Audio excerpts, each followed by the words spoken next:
everybody, thank you for watching this video. So today's video is going to be my top 10 vegan beginner tips. So yeah, let's just crack on with the video. So number one would be just do it at your own pace. Don't feel rushed. If you can do it overnight, that's fantastic, but if you can't, it's really not a problem. Just, you know, some people can take up to a year to go vegan, you know, starting off vegetarian and then slowly cutting out different dairy products and then maybe going, you know, cutting out eggs and all that kind of thing. Yeah, just do it at your own pace. Don't feel like in a rush. Just at your own pace. I did it pretty much overnight, but the lead up to that was about 4 months until I realised what I wanted to do was become vegan.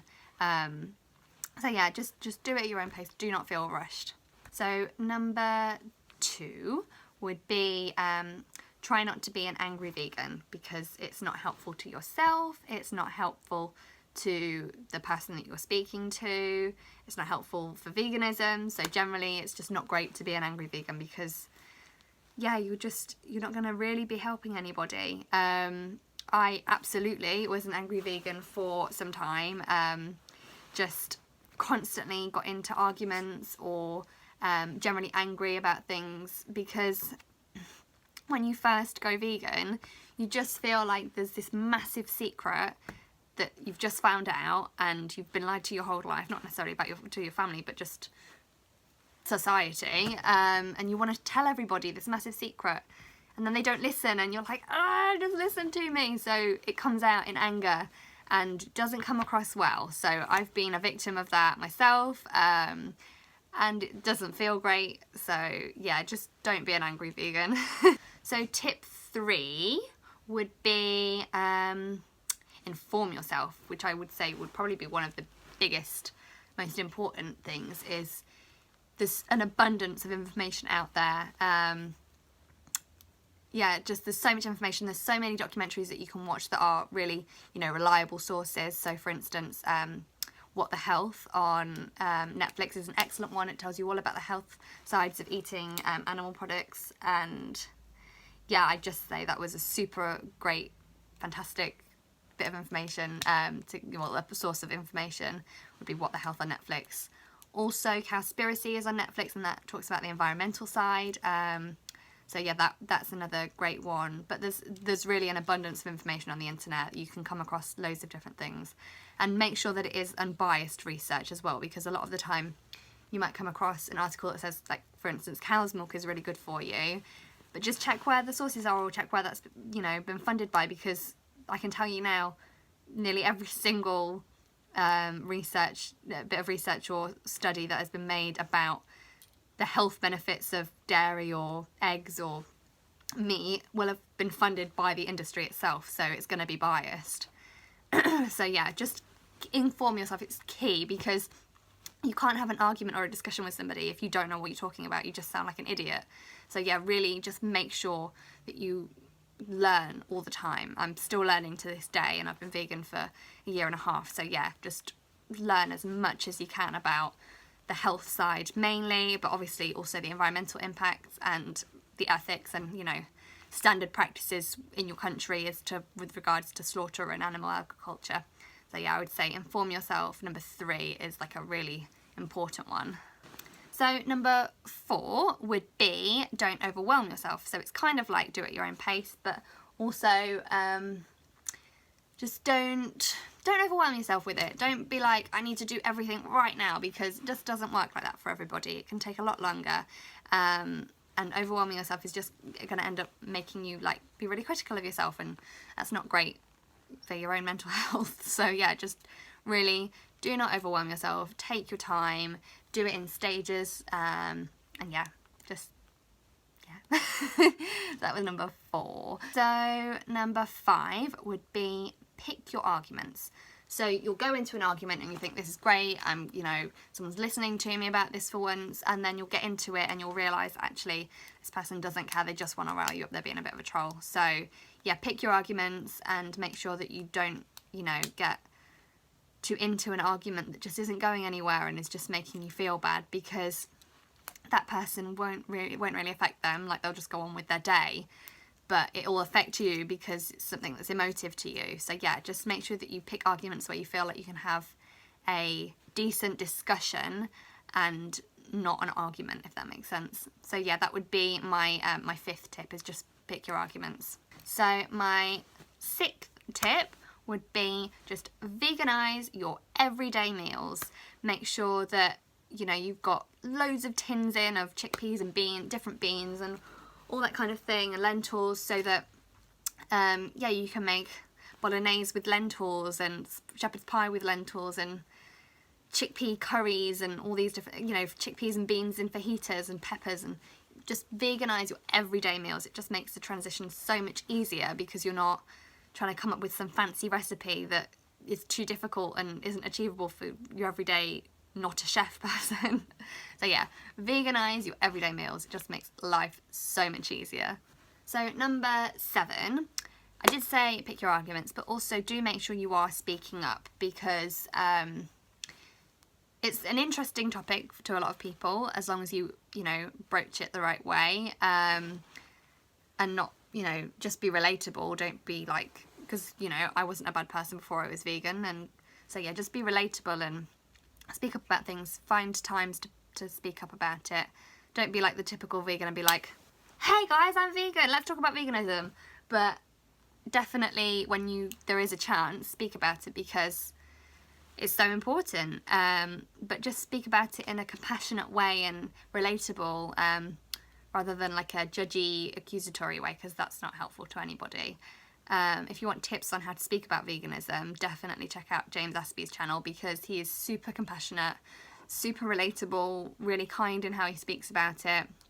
So yeah, I've definitely got some tips from him with regards to how to talk to people about it, so that you don't end up becoming like, I don't know, annoying or boring, which probably some people will think of sometimes. Like, probably speaking sometimes about veganism, people are like, oh god, Phoebe, shut up.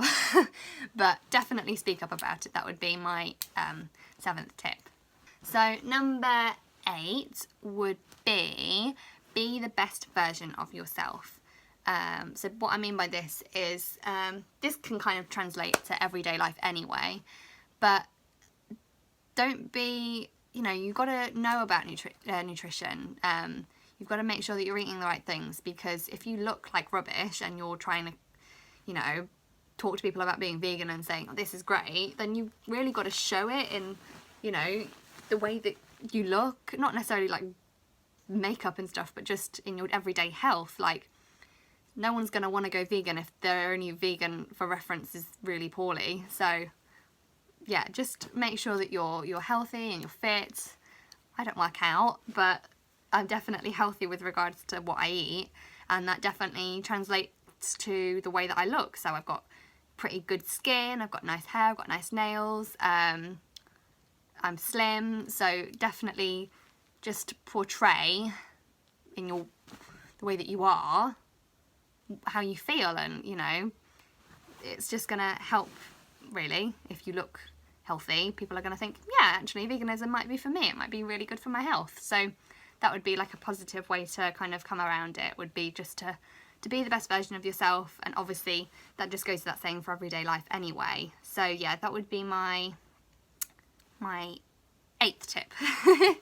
So number 9 would be open to making mistakes, because it's inevitable. We live in a really un-vegan friendly world, so it's inevitable that you're going to eventually make some mistakes, whether they be conscious or unconscious decisions. Don't be massively annoyed at yourself for buying something that maybe by mistake has milk in, or if you accidentally consciously take a bite of cheese because you miss it. These things might happen, but it doesn't make you a bad person. It just means that you're human and you're really trying to change, you know, your habits and your lifestyle. So yeah, don't beat yourself up for possibly making a mistake every now and again. It's gonna happen, and just, you know, don't be like, oh, well, I've done it once, I'll just continue. But just learn from your mistakes and just be cool about it, because it's gonna happen. So 9th would be just be open to making mistakes. So number 10 is community. So surround yourself with a community, whether it be online or in person. Just make a community. I started off online. Obviously Mark was vegan, but I wanted more kind of outlets to speak about veganism than just Mark, because it would get a bit boring if we were just talking about the same things all the time. So yeah, I surrounded myself with an online community of vegans to start with, so I joined a lot of vegan Facebook groups. Even if I didn't necessarily comment all the time, it was just nice to see that other people had the same kind of view as me. And then as time went on, I met more and more vegans, so two ladies started working at the same place that I do, and they both happened to be vegan, and that was great because I made some good friends, and some good vegan friends. And then my best friend is vegetarian. She's been vegetarian about a year, I think, now, and she's definitely on the road to becoming vegan. She's really trying to cut out dairy. So yeah, it's just great. And I have so many people around me now that are vegan or vegetarian or pescatarian that it kind of just helps your mental health a little bit, because you don't feel like you're the only person in the world that is vegan. So yeah, definitely community would be a really important one, I would say, because it shows you that one person can make a difference, because that one person that is yourself, there are actually like thousands and thousands, maybe even millions of different other people that are also vegan, and it makes you feel not so alone, because one person can definitely make a difference. Since being vegan myself, I've definitely, influenced people's diet, even if might even just be like 10 people, and they might not have gone vegan, but they might have cut out dairy or limited dairy, or have meat maybe just twice a week, or vegetarian or pescatarian now. Every little does help. It doesn't mean that it's enough. Like, it's great, it's a great start, but obviously there's it would be better if they were vegan, obviously, but obviously it would be, it's a great way to kind of get the mindset on the right road. So yeah, just more than, one person can make a difference, because that person may influence one person who goes on to influence 100 people, who then goes on to influence 1,000 or 1,000,000 people. So it all helps, and by yourself not contributing to that anymore, you're saving thousands and thousands of animals' lives, and the environment too. So yeah, one person can definitely make a difference, and community helps you realise that. So that's going to be the end of this video. I really hope that you enjoyed it and you found it useful. Yeah, leave me a comment if there's anything that you want to ask me or discuss, and give this video a big thumbs up and subscribe if you want to. Thank you for watching.